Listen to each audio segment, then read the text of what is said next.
Thank you for joining us wherever you are. This podcast episode was brought to you by the Old Ways Actual Play team. This actual play uses the Kids on Bikes role-playing game rules by Jonathan Gilmore and Doug Lewandowski. All content, including names, places, events, and etc., which may bear resemblance to entities living or dead, is strictly coincidental. And now, let's get to the fun. Thank you for joining us again on another episode of the Old Ways podcast. I'm your Keeper Michael, normally, but tonight we're doing something a little different. And so I'm going to hand the show and the reins of it over to our storyteller or a member of the story who is in charge of it, and that would be Miranda. So Miranda, take it away. Thank you, Mike. Yes, it is me, Miranda, normally your beloved Maggie Bellinger, but tonight I am in charge of wrangling our players in Kids on Bikes. So why don't we go around the table and do some introductions? To my right. Hi, I'm Rena, and I'm playing Lexi Barrett, and I have a new admirer, who may or may not be a vampire. And across the table from me? Yes, I'm Al, and I'm playing Greg Ramirez. And to my left. Yeah, so that's me bringing up the rear, as it were. My name is Mike, and I am playing Travis Royson, who is desperately trying to connect all of the Illuminati webs that seem to be appearing one after the other. So when we last left our intrepid teens in a car, they were headed out, led by Hugo, to the area that he recalls was where this possible cult last. He knew that they were leading their rituals and so on and so forth. And the way that you are traveling does seem familiar. It's a way that you've probably traveled a number of the times, especially one Lexi. You are on the road, headed just out of town. It would seem towards the outlet mall. Mall? Are you sure? What is this thing you call mall? The place where you shop? They don't even have any good stores, though. Well, I mean, they have Office Max, and there's all sorts of things at Office Max. Prices are right. Office Max? Listen, I know, right? You're not into it, but like Office Max has computer parts, and it's kind of my thing, at least a little bit. Plus, notepads. I mean, post-it notes. Have you seen the bunker? Post-it notes? Yeah, you do go through an entire country's worth of post-it notes in 3 months. It's important. I mean, how am I supposed to remember how this... I know, you need it for your murder board. It's not a murder board. No one's getting killed. Well, wait, actually, that's not true, I suppose. Uh-huh. It's a murder board now. Yeah, but he's not doing the killings. No, but it's like in the cop shows where they do the connections to try and find the person who's doing the murdering. See? It's a murder board. Okay, yeah, in that sense, it is a murder board. Right, but in this sense, we're the ones that... We're the yarn. We're connecting the clues. It better be wool, not acrylic. Now, Lexi, as you are driving, hands on 10 and 2, super safe because you've already wrecked a number of cars. Maybe on the lookout for, it's late at night, deer darting out into the street. And this is a country road because the outlet mall's oddly pretty far outside of town, so there aren't many lights. You notice a cat on the side of the road, but not one cat. You notice the same cat, it seems like multiple times as you're driving, watching you drive past. Hugo? Yes. Repeating cats, is that a cult thing? Or is that a you thing? I definitely don't have cats, but that may be a cult thing. Hold on, I learned English language by surfing the interweb before you guys got to home. AOL, very slow. Not cult, but familiar. What, like, do you mean Salem? Like, the Teenage Witch's cat? Yes, I did watch clips from that show. It was playing on TV. Very funny cat stir the cauldron. Yes. Just like that. Oh dear. Are these funny cats? Well, it depends on the cat. Every cat has own personality. I don't like to pigeonhole cats into a specific... Don't like to make assumptions about cats. Yeah, but these cats all look the same. Well, probably the same cat then. Think it's nice? That's weird, Hugo. Well, it might be weird. Some people might say I am weird. I'm just telling you, a cat is probably familiar. You're probably being watched. That's very encouraging, thank you, Hugo. By a witch? Yes. Well, maybe if that's what you call them, witches, then yes, possibly. Does the cult have witches in it? Probably traditionally. Traditionally, yes. Oh. What do familiars do, Hugo? Is it like on the TV?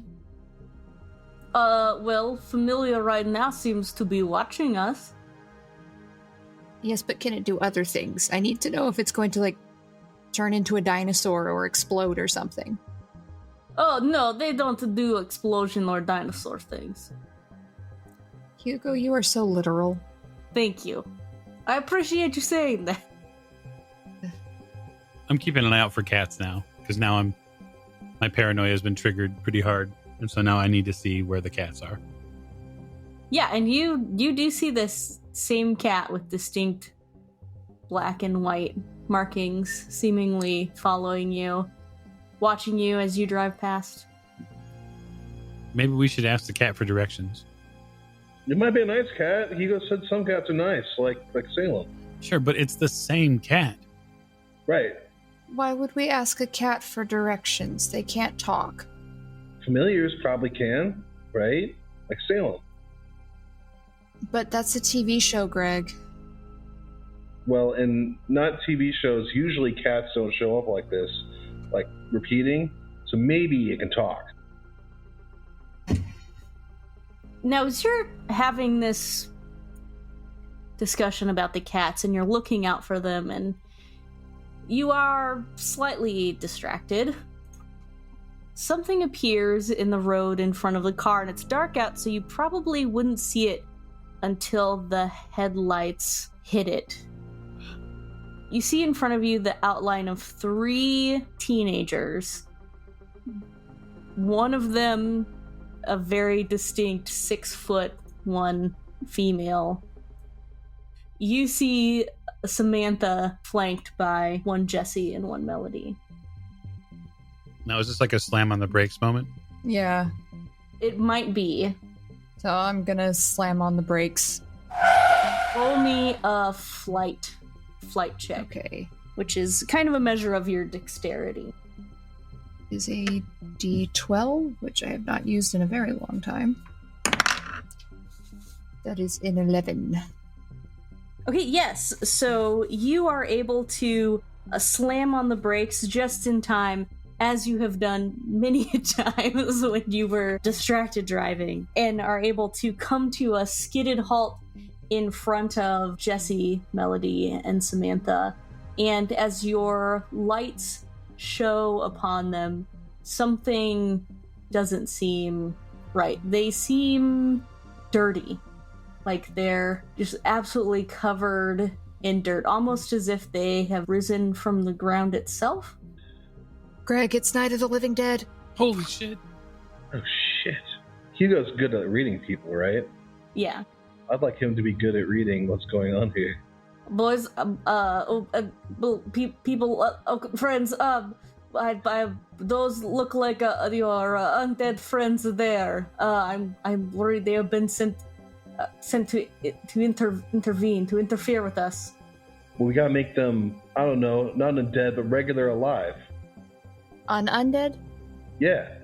Well, unfortunately, that is not one of my powers that was drawn out of deck of cards. So unless you know how to undead the undead before they make us the dead, then I think we got a problem here. While they're walking, we're driving. I can't just hit them with my car. And they start to approach the car. Guys, what do I do? Do I talk to them? Do you think they're actually dead? What do I do? I think you go around them. We got to get to this place. Okay, so I will try and drive around them. Okay. They do seem to be taking up the road. Are you gonna veer off the road to get around them? Jump the curb. Do it. It's a dirt road. There's no curb. There's like a ditch on a small ditch on either side of the road. I don't want to go in the ditch because I don't get my next report card for another 2 months. So, okay, if I have to, I'll hit Jesse because I don't like him anyway. All right, so you're going to veer to the side that is Jesse. Go ahead and roll me a flight check. And we're going to do this opposed. It's a 12. Okay. Was that on a d12? Yeah. Okay, so that means your dice explodes, so you get to roll again. Again? 10, so that... Do I add them? Mm-hmm. It's 22. Cool, so I'm going to roll flight to maybe evade the car. Uh-oh. So I rolled a 4, and you rolled a 22. Now, as an example of this, from the rules... Oh no. Attacker's roll, if the attacker's roll is greater by 10 or more, which yours is, the defender is dead, or quite nearly dead. No. So you have full control over the narrative at this point. You can explain what the defender does in response to your attack and how ineffective that response is. So I'm gonna be like driving towards them and I like making a calculated decision, like looking, there's ditches. I can't go in a ditch because if they are zombies, we'll get stuck. And what if the car gets broken down or explodes or something? So I'm gonna I turn the wheel towards Jesse because I never liked him anyway. He wouldn't pander. And so I'll swerve around towards him, and as it goes towards him, I will close my eyes so that I don't have to see it. And just, I will drive right over him. And you hear the sound of his body thumping underneath your tires and underneath the car. Thump, thump, thump, thump, thump, thump. Oh, that's gross. Smell you later, Jesse. Didn't happen. Didn't see it, so it didn't happen. How are Samantha and Melody reacting? Are they reacting at all? No, that's a good question. So as you are going, as you're driving over Jesse, you come close enough to Samantha and Melody for them to actually grab onto your car. And so Samantha grabs the front door handle to pull it open the passenger side handle, whereas Melody grabs the rear passenger door to pull it open. Uh-oh. You better have locked your doors, guys. Who's sitting in the front and who's sitting in the back? Oh, I think that I'm probably sitting up front next to Lexi just because I'm a little worried about my long-lost family member getting a little too close on these bench seats to her. And also, Greg can probably keep a handle on him in the back, just make sure nothing gets out of hand. He's a little stronger than I am. Yeah, Greg would definitely be in the back so he can share a can of corn with Hugo. So would Greg be behind Lexi then, or behind Travis? Probably behind Travis. Okay, so then you're both on the passenger side. And Melody and Samantha have grabbed onto the windows and go to pull open, or grabbed onto the door handles and are going to pull open the door.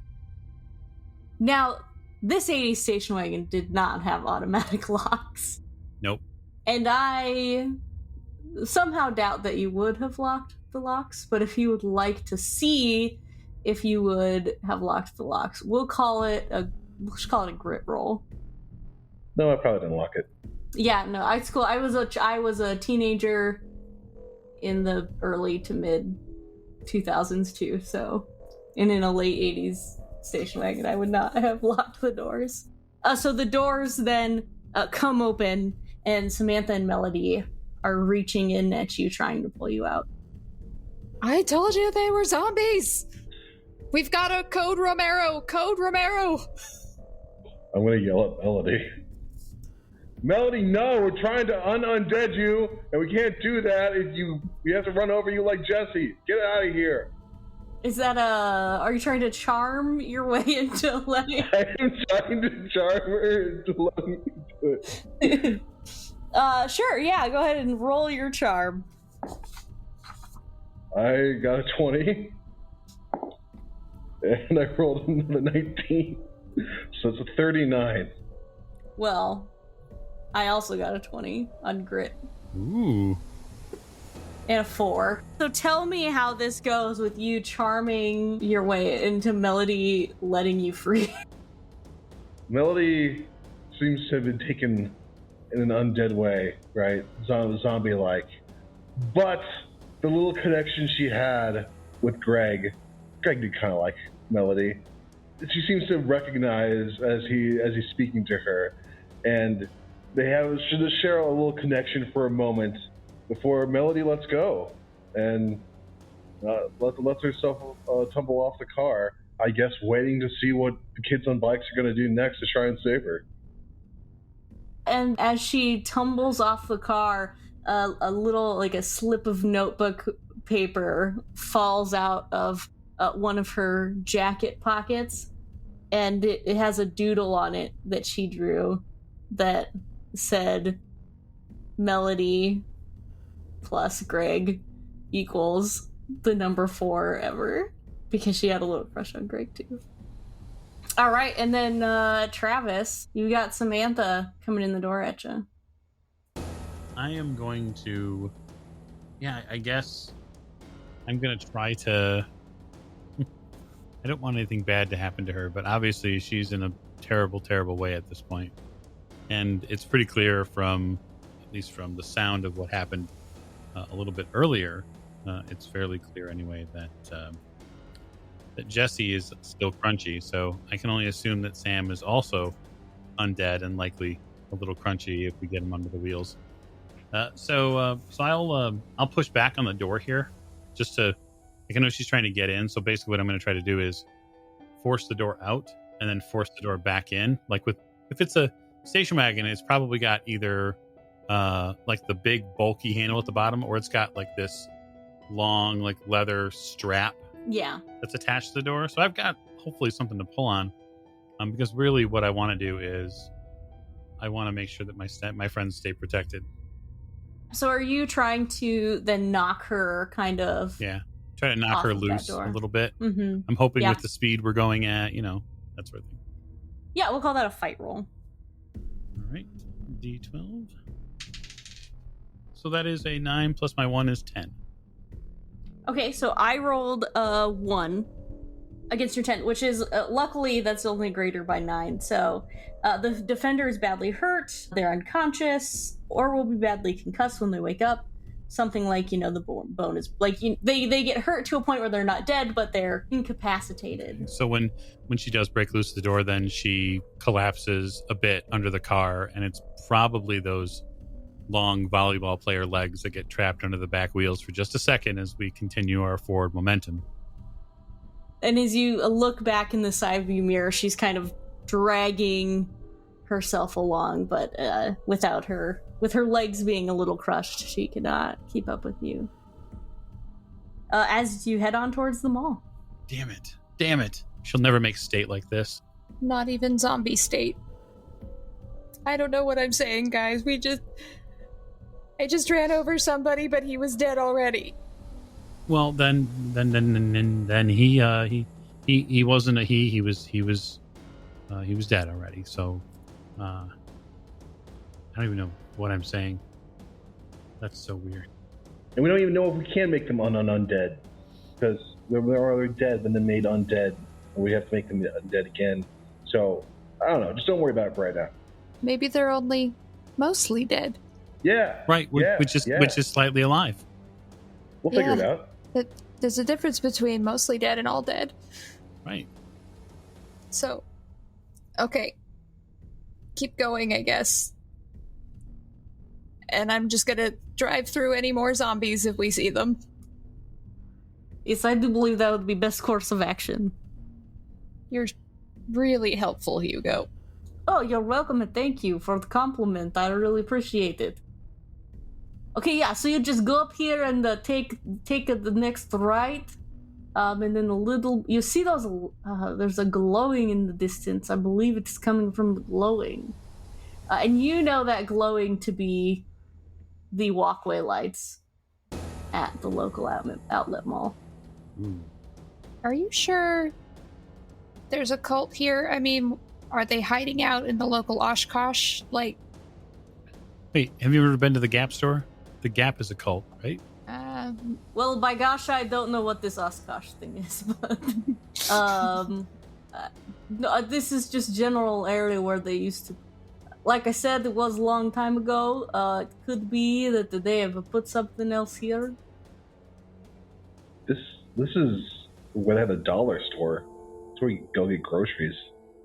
You're making me sad, Greg. And if I get any sadder, I'm going to ruin my mascara, so please stop. I didn't think I needed the waterproof stuff today. It'll be all right. Just get us there. Get us to the outlet mall and find a place to park. As you pull into an almost entirely empty, massive parking lot at the outlet mall, as it is late now, and the mall should be closed, so it's strange that it is lit. Yeah, this place should be shut down. Not even the cleaning crew's here this late. Maybe there's monsters in the basement. Maybe. I step out of the car. Oh, wow. Yeah, this has got to be a piece of Jesse over here. Make it go away. I'm going to kind of like use my shoe and kind of kick something unknown off of the front of the car. These bumpers are solid as a rock, though. Yeah, I might have trouble crashing this one appropriately. Oh, is that blood? Oh. No, it's more than that. Gross. Yeah, we're lucky if that's only blood. Ew. Hey, I got something that'll make you feel better, though, Lexi. Is it a snake in a peanut can? No. It's peanuts.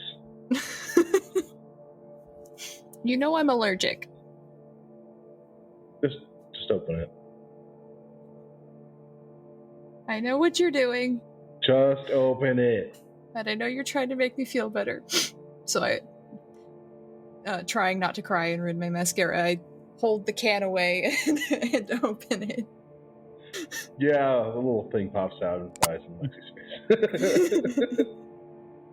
Now, this outlet mall is like some in the United States, at least the local outlet mall here it's an open air mall. So in this one in particular, the stores are arranged in a circular pattern. There's a large courtyard in the middle. There's a little tree growing up through the middle of it. And there are a number of crisscrossing pathways connecting various sides of the circular outlet mall. I mean, it's such a lame mall. It doesn't even have an Orange Julius. Oh no, they just put one in. Is it a combination Orange Julius Dairy Queen? No, not yet. Oh, well. Give it a few years. Gotcha. Is there anything else we should know, Hugo? Well, I don't know. It has been a long time, so I am not sure who is in charge now or what's going on. That's very helpful. But no matter what, I have your back. If I have to, I will throw my body in front of a bullet for you. Oh, thank you. It's nice to know someone has my back. Anything to protect Lady Lexi. Get used to this, not gonna lie. Just add them to the list of people who are ready to off themselves for you. I make a note. So what are we up to on that list, Travis? There's 25 at this point. Oh, nice. Better than I thought. Like a modern Helen of Troy. Except prettier. So, we have a cult to find. Yeah, this is gonna go great, sending 3 teenagers after a cult that murders kids. Great. There's no downsides to this plan. Not at all. You can't always launch 1,000 ships.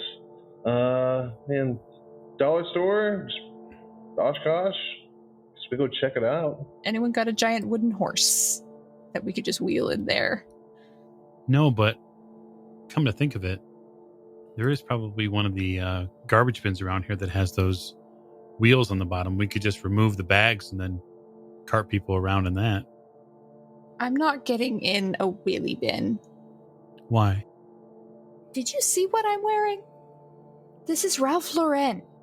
Oh, all right. Fair enough. Ugh. And these are my only tennis shoes, and I can't mess them up or Mom will get mad. Right now we don't even know where they are. We have to go find out where they are at the very least. All right, so let's just do a little deduction. Let's work clockwise. We start at one point, we work our way around. It's a big circle. We got the dollar store. Right. We got the Oshkosh. Got the Orange Julius. Orange Julius. Sure. Spencer's. Yep. Hot Topic. Radio Shack. There's that earring place. What is it? Afterthoughts. So we just go searching around until we stumble a bunch of cultists. Hope they're not in Sears. We should probably check the Sears first. That place is just so low budget. It's never gonna last. I got my prom dress from Sears, and I, Miranda, feel personally attacked by that statement. I didn't know Sears sold prom dresses. Oh yeah, they used to. Yeah. Oh, Like they in the hardware. did. Yeah. Staple. When I think of Sears, I think of more of appliances and like tools than. No, they had actual clothes, but their problem was they were about 10 to 15 years behind the current trends every time they did a refresh, and so no one ever bought from them. Yeah. Really, because it was behind trend and they weren't any cheaper than JCPenney. Fantastic. So, Yes, there yeah. has to be a JCPenney here. oh yeah. Yeah. Definitely a JCPenney. And they're at opposite ends. So Yep. Sears is on this side and JCPenney's on the other. Yeah, that's how that works. So yeah, it's a really question whether we start at the J.C. Penney or we start at the Sears. I think we have to start at the Sears side. Start at Sears so we can get it over with. I hope I don't smell like poor person afterward. It's better than smelling like the front of your car. You know, some people might have less of a household income than your family. It might be really great people, you know? Ooh. You know, just some guys that don't have cell phones. It's not making sense, Greg. What are you trying to say? Never mind, I'll talk about it later. Let's just find this cult. So I imagine that this conversation is happening just outside of the station wagon in the parking lot, of which you've parked not super close. You're kind of mid-range to the back of, under the one light in the parking lot. But as you get closer to the outlet mall, you realize it's not going to be as much of a matter of which end that you're going to start at, because you can, upon approach, immediately hear the sounds of chanting voices and see light that flickers as if 1,000 candles are lit. Well, that escalated quickly. That makes it way easier. Yeah. Okay, so where is it coming from? As you approach the outlet mall, it would seem that the chanting is coming from that like central courtyard area. You know, the middle of the circular arrangement of stores with approximately 5 crisscrossing baths. Fantastically convenient. I forgot all about that. We should have gotten an aerial view of that mall. Travis, why didn't you get an aerial view of that mall? It would have made it onto your murder board. Well, you know, I haven't been able to invest enough as far as the plane goes, or you know, getting weather balloons set up. I'm still working on some of that stuff. All right. Well, so do we just go in and start kicking people in the shins? What does one do when one is interrupting a cult? I don't know. I think we gotta go see if they're about to hurt anybody else, and we gotta save those people. And then we gotta access some of their dark magic, right? And once we access their dark magic, we can reverse some of it. Yeah, it sounds like a good plan. You know that when you get into the dark magic, it usually corrupts you, right? Like we've seen the movies. If you reverse it, it's good. It's like light magic, like Gandalf. Which Gandalf, gray or white? Like, probably both. They're both good guys. Yeah, but Gandalf the White is much cooler. Like Gandalf the White, then. As long as it's not Saruman the White. Or because, you know, he was actually many colors, and then that was just bad. Right. Okay, Hugo, what do we do to stop the cult? Oh, yes. Shh, we must be quiet. We're sneaking up. We cannot just be yelling, Hugo, Hugo. What do we do about the cult?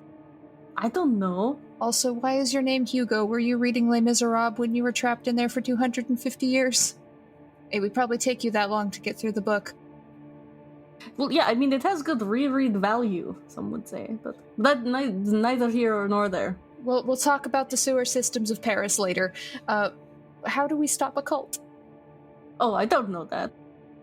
I think we gotta head up there, and then if they got some magic in like a book or something, then maybe Hugo can help us steal it or help save the people. Oh yeah, a book is a really common thing for witches to have. Hey, Hugo, you said that you can alter people's memories, right? Or make people forget things? Oh yes, I can. It does drain me of energy a bit, but yes, I can change people memory and plant memory. What if we can find out who's ever leading this cult, and we can have Hugo help them forget how to cast this spell or do this ritual? See, I have the cannot pronounce word. It starts with an M and an N, so that's always confusing for Hugo language. Memopathy. So I have the ability to create false memories in others. The victim will believe these memories absolutely. Wait, we could just put you, I point to Lexi, in control of the cult. We could just have the cult leader think that you're in charge. You could shut the whole thing down. Oh, that could be a good idea. Okay, yes, this is possible. We're going to have to get close to them, though. Yeah. So we're going to need a distraction. I turn to Greg. I need the biggest distraction you can think of. Okay. All right, let's go see how they're set up. I've got an idea. Don't worry about it. Don't ask me any other details. Perfect. It sounds great. I love it. If I'm a cult leader, do I have to wear robes? You're a leader. You wear whatever you want. Okay, then I can work with that. So you may find the answer to that question momentarily. As you approach the peeking around the sides of the building to get a glimpse at this center courtyard, and you see before you what must be 1,000 lit black candles encircling the tree at the center of the courtyard, and dancing in a circle around this tree as well are many well-known adults from the community, including, but not limited to, Principal Rolfe, Miss Poole, Mayor Ellis Graves, Kitty McCraven, I believe is the new librarian, the owners of Salvatore's Pizza, Mr. and Mrs. Salvatore, completely naked, dancing in a circle around this central tree. Oh, wow, that's weird. Ew. You're so old. I know, but you can just tell them to put their clothes back on. That's gonna be my first thing when I'm running this cult. Oh, I can tell all the adults what to do for once. The first thing is gonna be to put some fucking clothes on. Don't tell my mom I said that word. She doesn't know I know it. Okay, Greg. All right. Yeah, I'm heading over to the other side. So Greg's going to go around to the other side of this little group of people, and he's going to set off a bunch of fireworks that he has in his backpack. Love it. There's going to have to be a distraction beyond the fireworks, I think. Maybe just a momentary one. Well, Greg's also planning on popping out and saying, "Hey, everybody, look over here." Sure. Who's leading the ritual? It would appear to be Principal Rolfe. Huh? And upon seeing this sight, Hugo would say, "Oh, that is Rolfe. He still lives here? He's still alive? Still lives here? He is one who imprisoned me 150 to 200 years ago." Oh, well, that makes sense, because he's always been an evil son of a bitch. Okay, so the rumors were right, except, it's not Mr. Watson who's the spook, it's him. Okay. That explains a lot, though. And the positively Victorian attitudes. Also that. Okay, so how far distance-wise from, like, say, the beginning of that pathway where we're at towards the center is it? we'll say 30 yards. So it's roughly 100 feet, give or take. So if Greg is going to be... Greg, are you going around on the inside of the mall area, or are you going back out and like around all the way on the outside? Back out and around. Okay. So if he's going back out and around, we need Lexi and Milo here. I got to find something to do with myself. So if they're naked, right, and I'm having to come to grips with the entirety of like the school administrative board and several teachers and shop owners and whatnot, mayors, etc., being naked, Yeah. they must have shed their clothes somewhere nearby. Can I see where are there any? If it's 1,000 black candles in this really powerful, setup, where are their clothes? Go ahead and roll me. Just roll brains. Brains. That is a 15. Yes. So you do spot their clothes folded nearby on some like bench. There's benches lined up, and their clothes are all neatly folded there. There's also some robes that seems to be that as they were encircling the tree, that they kind of threw off their robes. So their clothes are to the side, their robes are around them. Okay, so here's what I'm going to do. I look at Lexi and say, you and Hugo stay here and prepare for the big distraction Greg's got planned. I'm going to go see if I can get my hands on the principal's clothes. As long as they're not on the principal. I think it's pretty clear that they're not on the principal. Okay. Well, I meant your hands, but okay. So yeah, I'm going to kind of belly crawl over to the clothes piles. And what I want to see is if the principal has, or if the mayor, if I can tell if they wear specific types of clothing or identifiable clothing. Because what I'd like to do is do I see like the chief of police here, or? Sure, yeah. Okay, so all the big hitters are here. I'm going to try to collect as many cellular devices as I possibly can. Mm-hmm. As many Nokias as you can fit in one backpack. You bet. Okay, yeah. Go ahead, and because you are kind of crawling over to do this, I'm going to have you roll me a flight check. Okay. D10. Oh, that is a 10. That's a 2. That's a 12. Well, that's perfect, because none of them rolled. I gave them 3 rolls to match you, but none of them rolled above a 9. So, yeah, you are able to sneak over, and you notice around you there's a lot of, like, birds and rats. You assume their familiars are also here. Oh, my. But you are able to sneak past them unseen.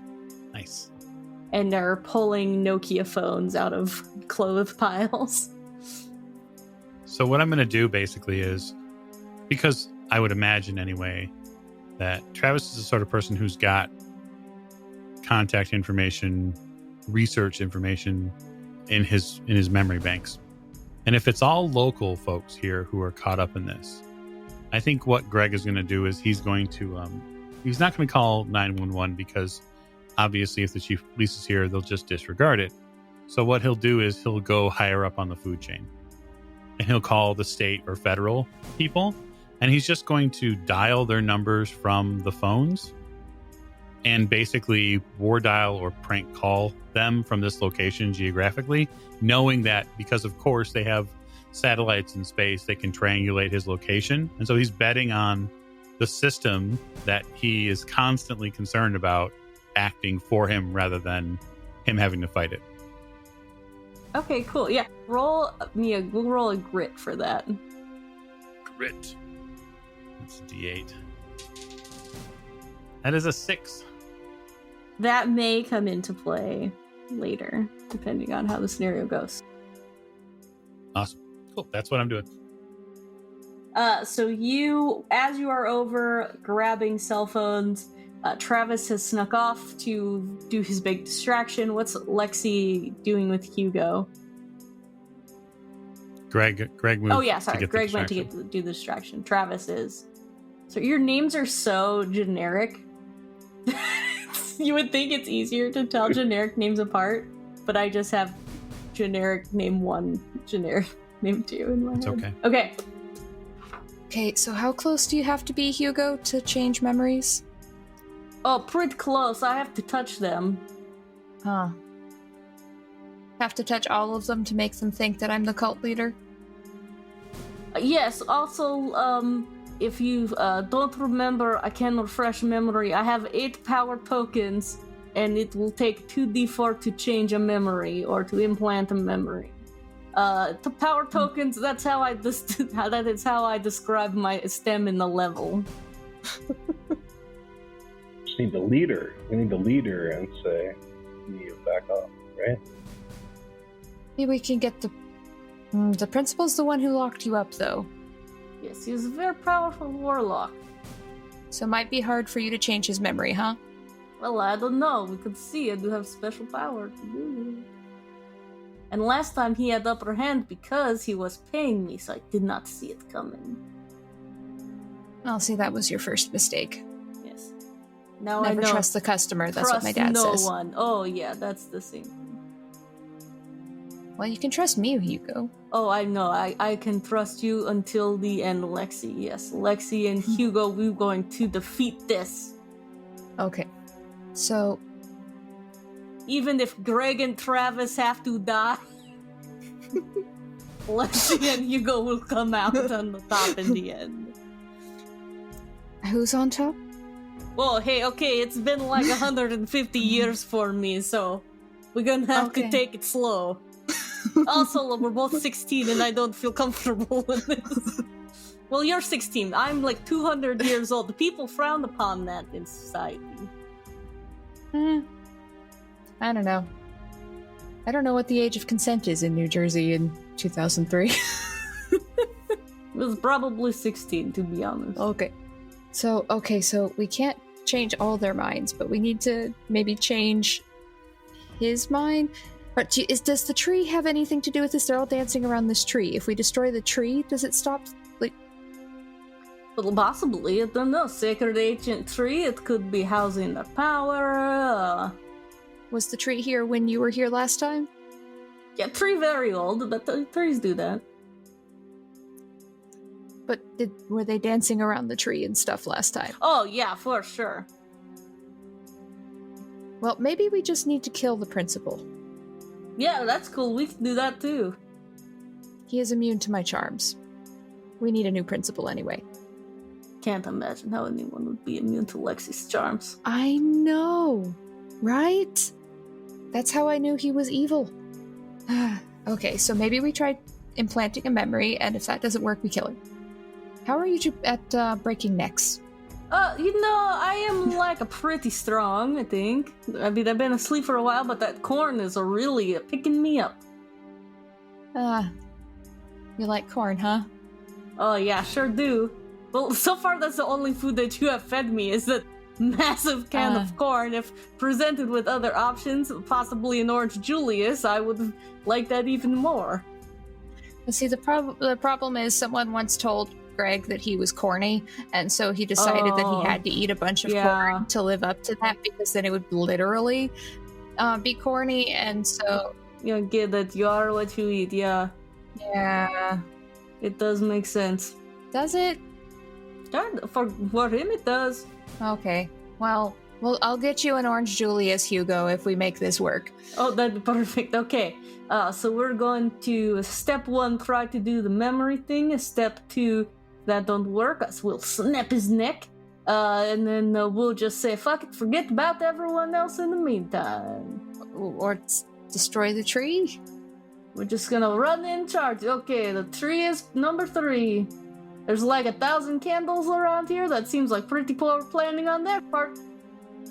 I think that's what I was thinking, right? It should be easy to burn down the tree.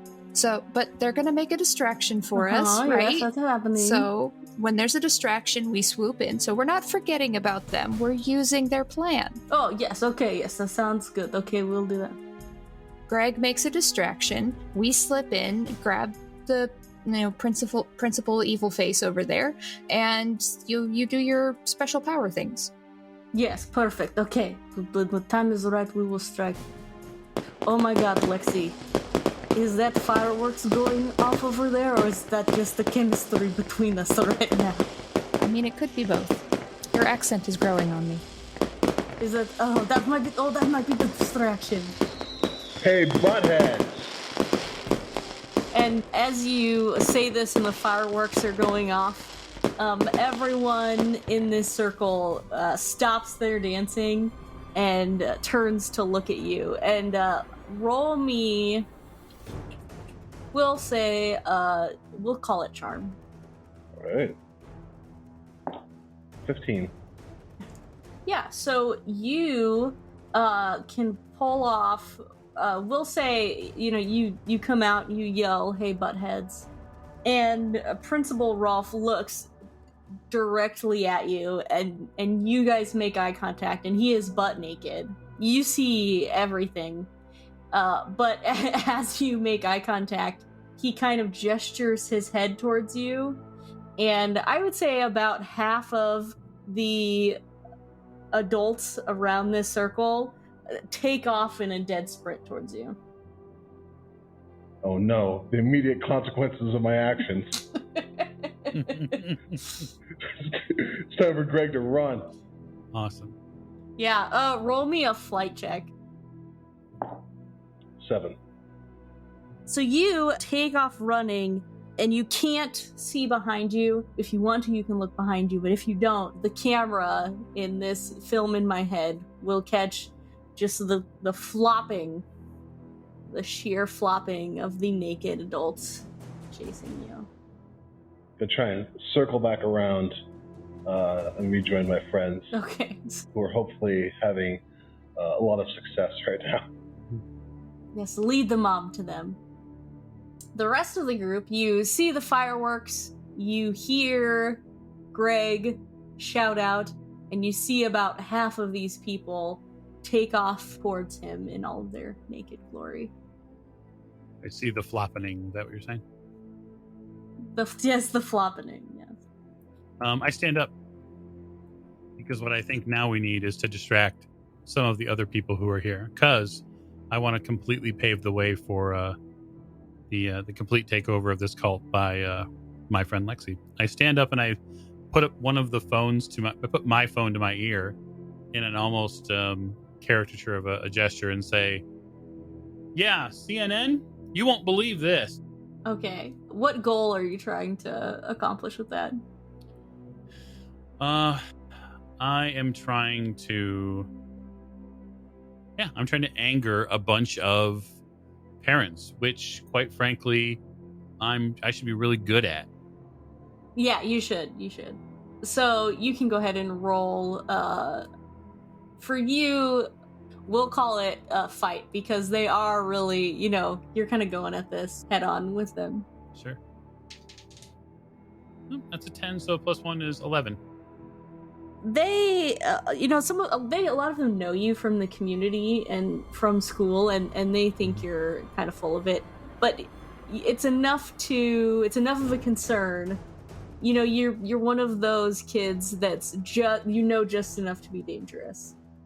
So he's going to send a few of these adults after you. So you won't quite get the other half, but maybe a quarter of them running after you. Okay.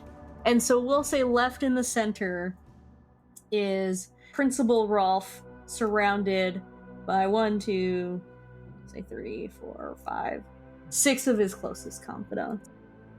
So while the distractions are happening, specifically when Travis stands up, can Lexi grab a few candles and try to set the base of the tree on fire? Or some of the branches? Yeah, sure. Just from behind, so it's not like since you described it as the principal being surrounded in a small circle, so I would be behind that where he can't see me while they're distracted by Travis. So we can get a couple things done at the same time. Get the tree hopefully on fire. Yep, so roll me a flight check to sneak around. This is your captain speaking. And what was the adversity token do again? You can add one by using your adversity tokens. So +1? Yep. Okay, so I'm gonna do that. It's 11 plus 1, that makes it 12. Yeah, so you are able to sneak around, arms grabbing candles to light this tree ablaze. What do you have Hugo doing with you? I'm gonna have Hugo help me, and that'll get us behind the tree and behind the principal, so we can hopefully go up behind the principal and his buds and get to him after we start setting this tree on fire. Yeah, so you go to sneak up behind Principal Rolf, and you have these candles. You're lighting this central tree on fire, which does take a little bit of time to set something aflame with some candles, so... But, I mean, they set up so many candles, though, like... They did, yeah, you just have them tilted up against this tree waiting for something to catch. And as you do this, Hugo takes it upon himself to go up behind Rolf and lay his hands on the sides of his head and try to implant this memory.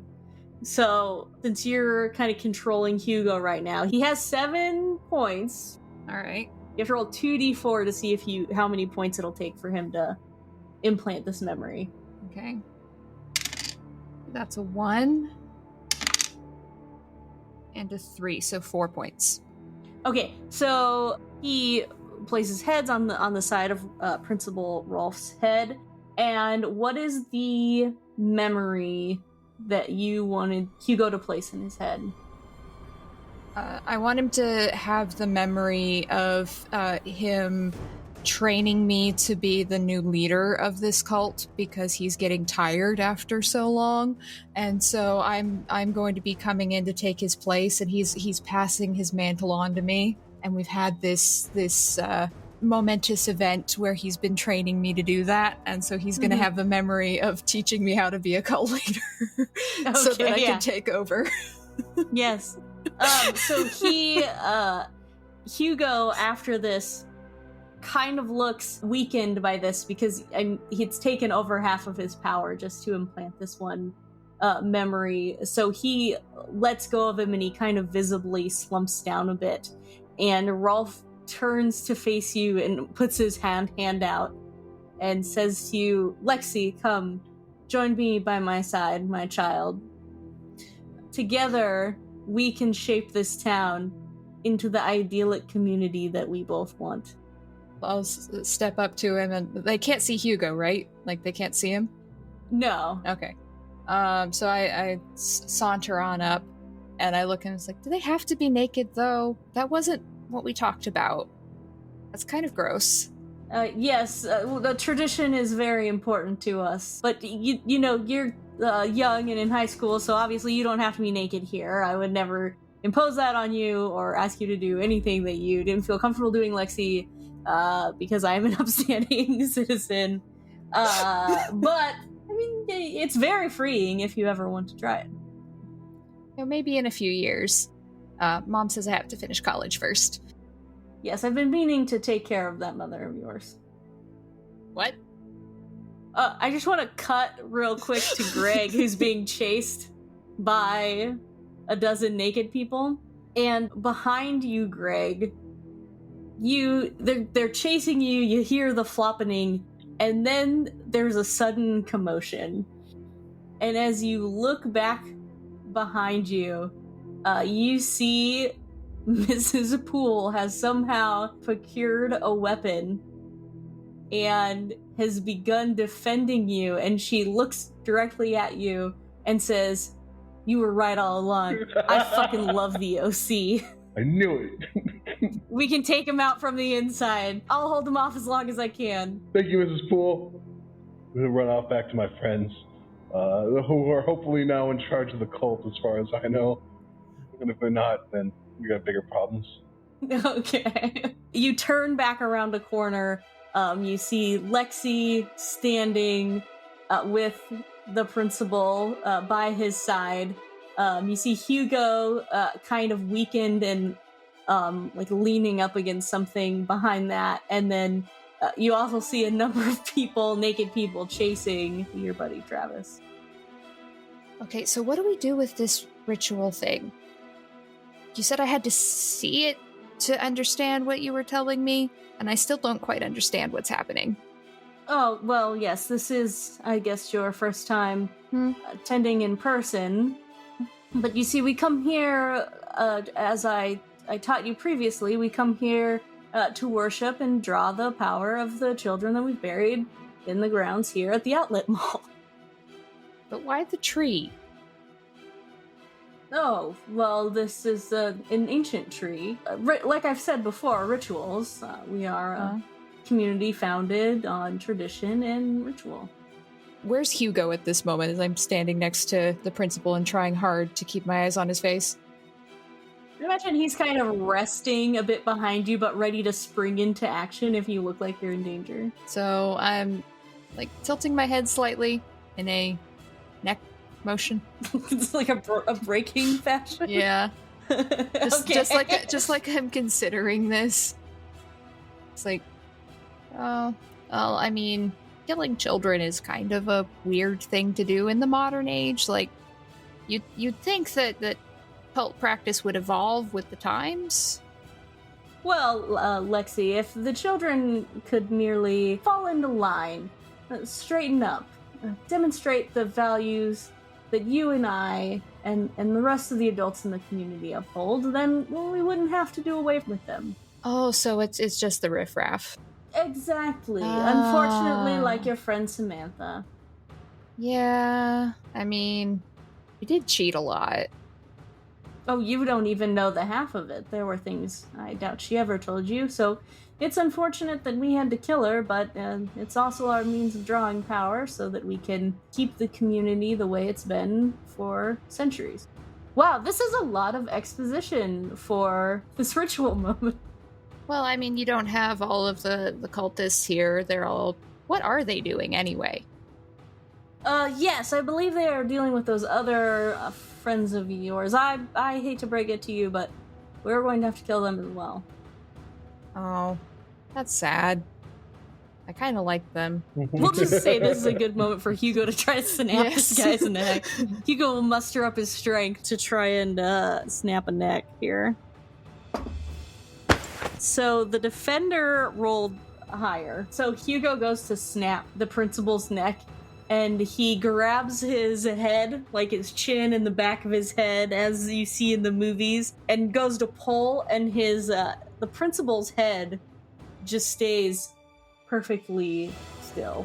And he'll turn his body around and look upon Hugo and say, "Well, who set you free?" Who are you talking to? This creature here. It's just Miss McCraven. I mean, that's not very nice. Do you want to try to use his power again? To make him think it's someone else? Yeah, sure. Yeah. Let's see. We have 3 points left, so go ahead and try. Come on. Roll low. Whoop. 1? Okay, so he has implanted in his brain this memory of himself being Miss McCraven. But as he does so, it completely drains him of power, and he just collapses onto the floor. Well, that's strange, Miss McCraven. We'll have to get someone to help. Here, Lexi, help me help her up. You shouldn't have said such mean things to her, Principal. I mean, like, you know some people can't take that. Like, no wonder she passed it. They follow you loyally, and you shouldn't say such mean things to them. You're correct. Now, perhaps tonight could be your first night completing the ritual. Would you like to be the one to sacrifice your friends? Is a knife or something? Like... Oh, yes, of course. Ah, so it's like Indiana Jones kind of thing. Cool. Yeah, I just shove my hand into his chest and I rip out their hearts. Really? And I shout, Kali Ma. No, Lexi, you must stop watching those silly movies. So we'll say, at this point, Greg has ran back into the circle. I believe when it last was Travis, he was running away from about 7 people. What's Travis up to? If he's still running from those people, he probably likely has actually called CNN because he's really desperate to get some sort of help out here, because all of these parents and adults against 3 kids seems like really bad odds. Yeah. Well, I would imagine that you would get put on hold at CNN. Yeah, probably. But earlier you rolled to call all of these government agencies I did. to see who you could get here. Yep. State police, local FBI. Yes, and someone does show up to your aid. A number of Ford Ranger trucks pulled up with the National Park Service emblem emblazoned on the side. Here come the park rangers. I got a fucking squirrel cop. Wonderful. So they come speeding up. I mean, this tree is like probably a protected tree area, and it's on fire now. But they come pulling up in their Jeeps and their Ford Rangers, and they throw open the door, get out, rifles on their back as you're running towards them with a group of naked adults. I'm waving, help, help, there's a bunch of naked adults. And they kind of point their guns and yell at the adults to stand down. Oh, okay. Would you think the adults would stand down? I suppose it all depends, right? So it depends on how, depends on how devoted they are. If they're truly devoted to the cause, then they might not. We'll roll some dice to find out. Oh, well, the Parks Department is much more devoted to their job of protecting and serving the local park and state parks, and national ones too, than the cultists are to catching you. So they all suddenly come to a stop with their hands up in the air. Awesome. I get behind the line of forest preserve or park cops, and I say, there's more of them inside. They had a bunch of candles near this tree. They're gonna burn it down. And upon hearing that a tree may be in danger, their eyes grow wide. Some of their jaws drop, and they spring into action. Some of them they're zip tying naked adults, and others are rushing in to the central courtyard area to defend this poor helpless tree, which has just caught fire, by the way, and is up in flames. And upon seeing this, some of the park rangers drop to their knees and weep silently for this tree. But the rest realize that they need to stop the spread of fire to other small shrubs and trees nearby in the courtyard and start working to contain the fire. Lexi, you and the principal see these people, these park rangers rushing in as the tree behind you goes up in flames. And Greg kind of runs in around the corner there too. Lexi, did you figure out how to undeadening melody yet? What? I look at the principal, like, do you have the dagger? He's right there. Yes, here you go, my child, and he'll present you with the dagger. Go, fulfill your destiny. I stab the principal. Perfect. Roll a fight for me. My fight is not very good. Well, that's okay. Neither is his flight, so. Okay, I got a 4 on a d4, so I get to reroll, right? Yes. Okay. That's another 4. Okay, so you're up to 8, so go ahead and roll again. Plus you have +1 on both those, because you're a teenager. So that's up to 9? You're up to 10. Oh, 10, because you had the +1. Alright, and then a 2, so +3, so 8 plus 3 is 11. No, 10 plus 3 is 13. God, I can't math. Cool, I rolled a 2. So you can go ahead and narrate how you murder this principal with a knife. Well, I'm trying to save my friends. It's self-defense. So he hands me the knife, and I slip it into his rib cage, because I remember my anatomy classes, and he doubles over and looks at me with these horrified, betrayed eyes, and as he falls, I start screaming, "Help! Help! He was trying to kill me! Help!" And as he slumps over and falls to the ground, bleeding out, You witness his body aging as if it would have over the past 200 years or so, until it's just a dead, rotting skeleton in front of you. I can't believe I got 2 4s on that. The joy of exploding dice. Yes, I got to murder. You found a way. I'm gonna head back in now that the zip ties and whatnot are being strung out here. I'm mention in passing while I'm go. Oh, Mrs. Thomas, you have a birthmark there. Who knew, right? Just gonna keep rolling. And at that point, some of them actually they didn't look embarrassed by being naked before, almost as if, they were in some sort of cult-like trance, but now they actually look as if they are shamed. Lexi goes up to Greg, and she's like waving at park rangers and pointing back at the principal's dead body. She's like, "Oh, he tried to kill me. He was gonna kill me, and he fell, and he's dead. I think he's dead, but he was gonna kill me." Just like playing into that. Well, she is actually terrified, but she's also playing it up a bit. Scared teenager. She just killed a person. She's scared. And then she goes up to Greg, and she puts her hand on his shoulder and says, "Heroes, just for one day." Is that a reference to something? I have no idea what you're saying. It was in the movie. God. The Replacements? Never mind. You make me sad. Anyway, we figure out how to save Sam and Melody yet? We can't. We can't. They're dead, and they're buried over here somewhere by the tree, because he said they buried them here. We just saw them. That can't be right. They can't be right. Because they were zombies. But there's other dead kids. He said that there are a bunch of dead kids, and they were going to come after you next. Yeah, but Sam and Melody were only mostly dead. They're zombies, Greg. No. Like, it was a Code Romero, remember?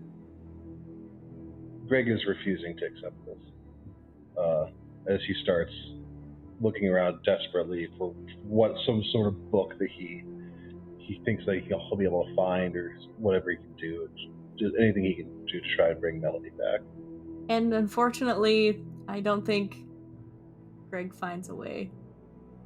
So, if I might, as a conspiracy theorist, I'm a treasure hunter. Mm-hmm.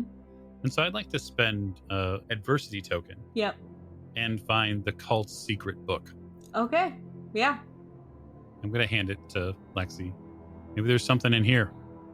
You found it while you were rifling through. You remember there being like a small book while you were rifling through the pants, and you thought it maybe was just like an address book, but it struck you as being, when you touched it, leathery in nature. And when you go back to retrieve it, you realize it's like bound in human skin. Ooh. Yeah, that's gross. Here you go. You're the And cult leader.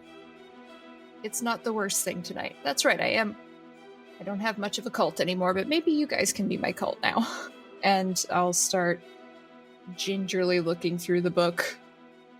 Yeah, you find a spell in the book that you think might be able to bring some of your friends back. It does require 4 people to complete the ritual.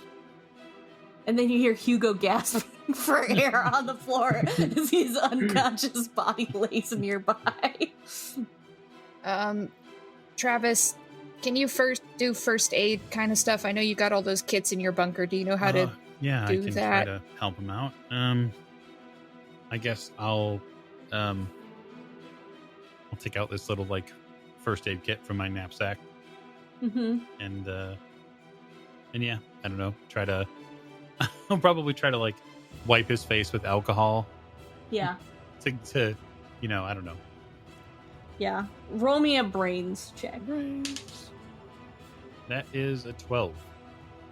So you're kind of trying to, you have the smelling salts in your bag, and you're trying to wake him up, but he isn't quite coming around. He seems to be coming to a little bit, and then you can hear him whisper something. You lean closer and you hear him say, "Corn." Corn. I keep an emergency stash of corn on me at all times. Friend, the sharing size. Mhm. much like Greg had mentioned. And yes, I'll open it up and begin gently feeding him pieces of corn.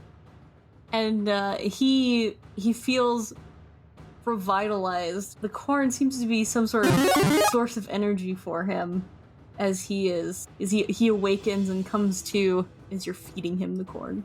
Nice. Did we do it? Did we kill him? Yeah. Yeah. He's gone, but we need your help to try to get some of our friends back. We found something that might bring them back. Maybe. Okay, yes. It would seem that your friends probably have not been dead for too long, so we can probably bring them back. Well, 2 of them anyway. Okay, yeah, sure. We'll just bring those 2 back. The Melody one and the Samantha one. That was. I don't think we can bring the other one back. I don't know that Jesse wants to come back. Oh yes, Let's that's be a honest. good point. But He kind of went to pieces. And whose fault was that? Cult people who murdered him and turned him into a zombie? That's right. Yeah, that's fair. That's fair. Alright, so I guess I should lead this ritual thing since I'm the cult leader. yeah, sure. And this is a no nudity cult, just so we know. Greg was just taking his pants off. I was gonna say the same for Hugo. Hugo's also already got his shirt off. I'm glad we thought the same thing, Diesel. Oh, well, Hugo, you can keep your shirt off, that's okay, but no nudity. Okay, so Yes, we hold hands now. does it say to hold hands? I don't know, but we hold hands now. I think that if it's not written in there, it probably should be. Okay, I guess we do that, and I'll start the ritual. Okay, Yes. yes, hold hands. This is just a trick, isn't it? I look over at you and Yuko. You just want to hold her hand, man. It's just fine. I don't know what to talk about. To wink. Okay, yeah. Join up hands and then I'll follow the lead. All right, cult leader. What is a ritual to bring 2 dead teenagers that were undead and we're alive, then dead, then undead, then re-deaded, back to life? So I think there's a long, complicated chant, but Lexi took Latin because she's in the advanced classes at school because Harvard, so she can figure it out after a few tries, and she, after the first round through, tries to get everyone else to join in with varying degrees of success. And the ritual also involves you have to be underneath a particular constellation, like you have to be able to see this particular constellation as you're doing the ritual. And we're holding hands, as Hugo suggested. Not sure if that's part of the ritual, but it seemed like a good idea anyway. And you have to chant the people's names you're trying to bring back 5 times each. And then you have to say the spell backwards, and that brings them back. Yeah, that totally checks out. How do you think they'd return? Well, I imagine we don't know if they've returned or not yet because we left them down the road when we swerved around them. So I think we get back in the car and drive down to try to find them, but also being very careful with the doors locked in case we need to floor it, in case it didn't work. And we find them just sort of sitting on the side of the road looking dazed and looking around and not sure what's happening or why they're there. And Melody's tending to Sam's crushed femurs. And so I'll pull up slowly alongside them and just look through roll down the window and look through Sam? What? Melody? Lexi? What happened? We need help. Do you have your cell phone on you? Oh, yeah, I've got a bunch. Sam's legs are broken. She thinks What happened? She thinks she got hit by a car. Oh no, what are you 2 doing out here? Quick, Travis, call 911. I pick up the phone and dial for emergency services. 911, what's your name? I've got a volleyball player here who's broken both of her. Say no more. Don't worry, we can triangulate your location from your phone. Oh, no, I know. No, I know. You know exactly where I'm at, don't you? Yes, police services are... Well, They're already on their way, so we'll just have them stop there on their way. Interesting. I'm going to go out and help them try to, ease her. I'm going to, give out whatever painkillers I might have in the first aid. I'm sure she's in a lot of pain. Yeah, yes, she is.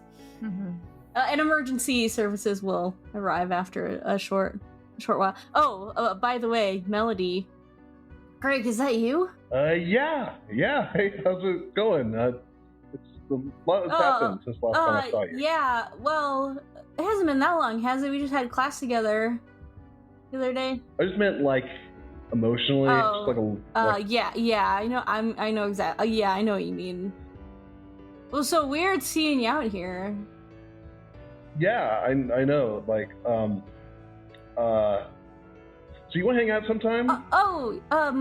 Yeah, we could go to a movie. Yeah. Well, I don't have a cell phone yet, but I can give you my number and you can call my landline.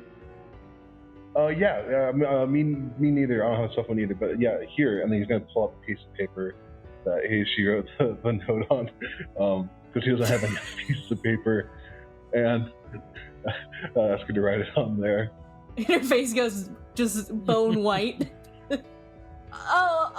Where'd you get this? I just like found it. It's okay. I like you too. Oh, okay, yeah. Here's my number. Okay, all right. Thanks, Melody. I'll see you soon. Wait, are you gonna stay? I just have to go back and talk to Hugo real quick. I'm so embarrassed. Okay, I'm gonna just kind of enjoy Greg's complete social fumble here and his inability to deal with the emotions of it. But I'm gonna be there for him as a friend. Greg appreciates that, and really during this entire time has appreciated Travis listening to his ideas and making him feel really like part of the team, and giving him, trusting with a lot of responsibility, and just feels a lot closer to Travis during this entire time. Meanwhile, Lexi is mentally drawing up a list of rules for her new cult. This is not going to help her megalomania at all. Nope, and you've tasted blood now. You've killed before now, so now we know you're capable. Arson and murder. But Greg does feel a little bit better about Lexi, because when it came down to it, she didn't knife him. She knifed the principal. But I was really good at acting like it was going to be, right, Greg? Yeah. Yeah, I should get the lead role in drama club next semester. Yeah, it was a good prank. You're pranking with the best of them. Aw, thanks. You're so sweet. I'll be in my bunker. Hey, Jane Cobb. And with the defeat of the cult of witches and warlocks that have had their hold on this town for 200 years, or as Hugo would say, like 150 or 200 years or something. Yeah, you guys are free. Like, people can leave the town. You hadn't noticed it before. Well, it had been noted that people never leave, but truly you couldn't leave before. But now you can if your characters wanted to. Like, after high school, of course. Awesome. Well, I mean, I gotta go to Harvard, so... I'm probably going to join the NSA or something like that. I'm gonna join them? Oh, the funny thing about the NSA, right? It's full of people like me. Well, I'm just going to try and expand my cult at Harvard. Get some of those brainy people in. And yeah, that concludes our game of Kids on Bikes. Woo! Okay, so I have a couple of questions, just so we can post-op it. Yeah. Al, as your first time recording with us this time, what did you find enjoyable about Kids on Bikes as far as a system portion? What did you enjoy about it? Oh, I like that we all had an opportunity to add to the background and create NPCs and say things that we thought would be interesting, so that the game could be focused on what we all were doing here at the table, as opposed to something that Randa had prepared like very strictly ahead of time and said we had to go and do. We could improvise a lot easier around that, and that made it a lot of fun. Yes, I see a lot of trends in the cooperative storytelling market have played themselves out here, and there's a lot of fun there. Rena, what did you enjoy about Kids on Bikes? Yeah, I really liked the kind of open nature of it. That's not something I get to see very often in a TTRPG, especially in a podcast setting. And I also liked just how much of like character stuff and even plot points were us doing things and Miranda going along with what we decided to do, even when it came to things like NPCs and so on, so that we could really, shape the story and have fun, but also tell our story. So it didn't feel like some games feel like an audiobook where you're just following what the narrator tells you to do. And this is completely the opposite of that, which is a lot of fun. And I also like the dice mechanics. They're really simple. They're really easy. You could have a really good, fun time with this system. I think even with people who've never role played before. Yeah, I think for me, I like the ability to draw off of what other people are doing, and so it almost feels like there's this wheel of actions that just kind of keep going. Like this person's going to do this, and oh well, that's cool. Well, I'm going to play off of that and do this, and I think that's a lot of fun. I think it's something that keeps the game fresh, and quite honestly, both episodes flew by for me time wise. So that's always nice too. And you did a great job of assisting us in leading the storytelling, Miranda. So thank you for your time. Yeah, it was a good time. And thanks to our backers for picking Kids on Bikes. I hope you all enjoy what you're hearing. And we'll see you next time.